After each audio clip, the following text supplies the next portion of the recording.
I find it hard to believe and sickening that in the 21st century there are still those who would try to oppress freedom-loving people around the world, who would try to still their voices and take away their right to exchange ideas regardless of how unpopular they are, and to do it in the name of a god.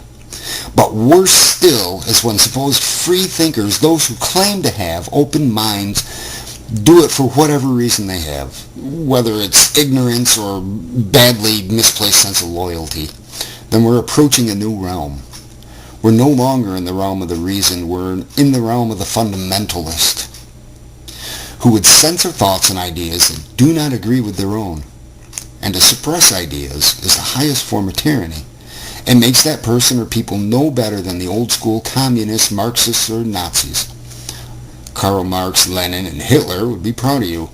Is that the legacy that you wish to leave behind for posterity?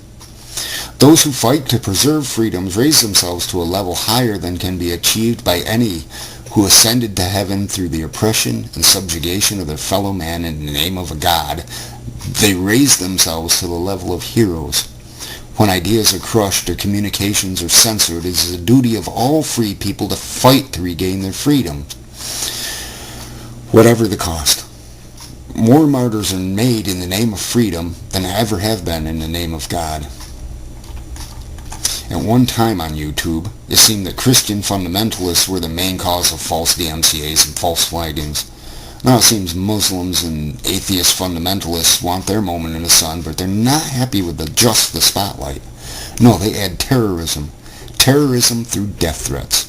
It is our responsibility, no, our duty to fight this, to maintain our freedom, to take back what's ours, our right to free expression.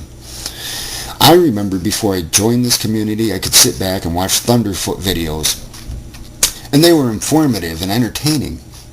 Or I could watch Richard Coughlin and laugh my ass off, or Wagner or Aaron Ra, and get both entertained and information from them. Now the videos are about mirroring, flagging, false DMCAs, suspensions.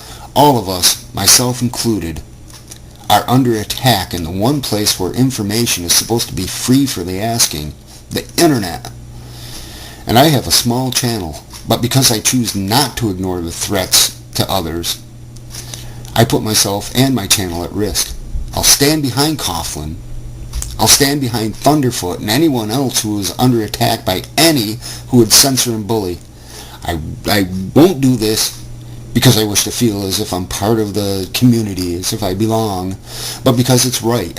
It's the right thing to do. These free thinkers are imposing the YouTube version of Sharia law, and Sharia law is a farce, and I'll shout that from the mountaintops if need be.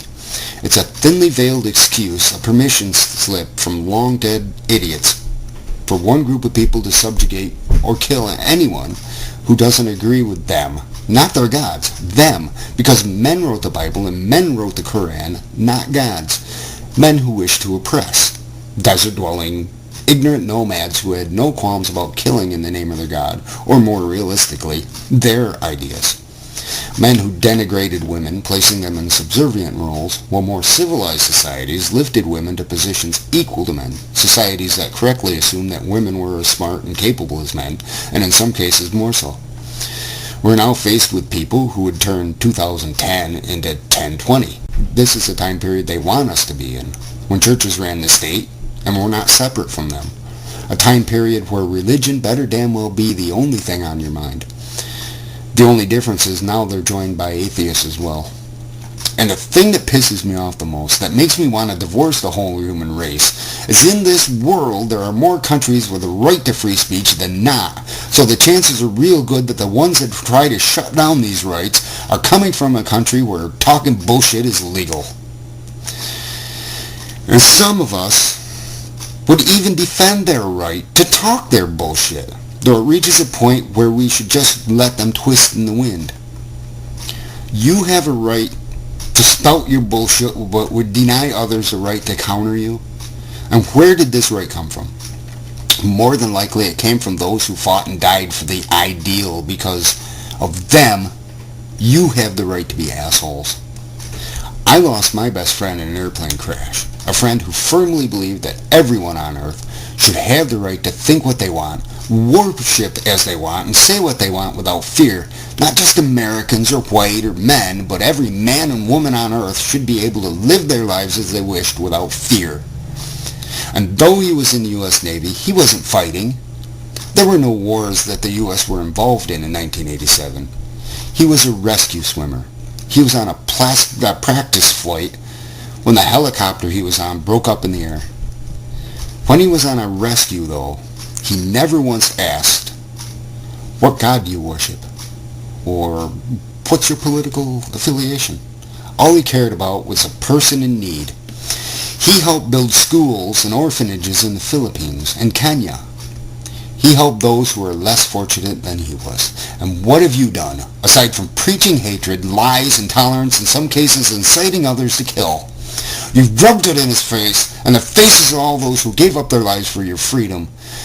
If there was ever a more shameful and cowardly act, I can't name it. So perhaps you should take a step back and look at the ridiculous stupidity you commit every day in the name of your God and your ideals and ask yourself these questions. Am I really benefiting mankind by being a fucking retard? And why don't I just kill myself now and really be a benefit to mankind?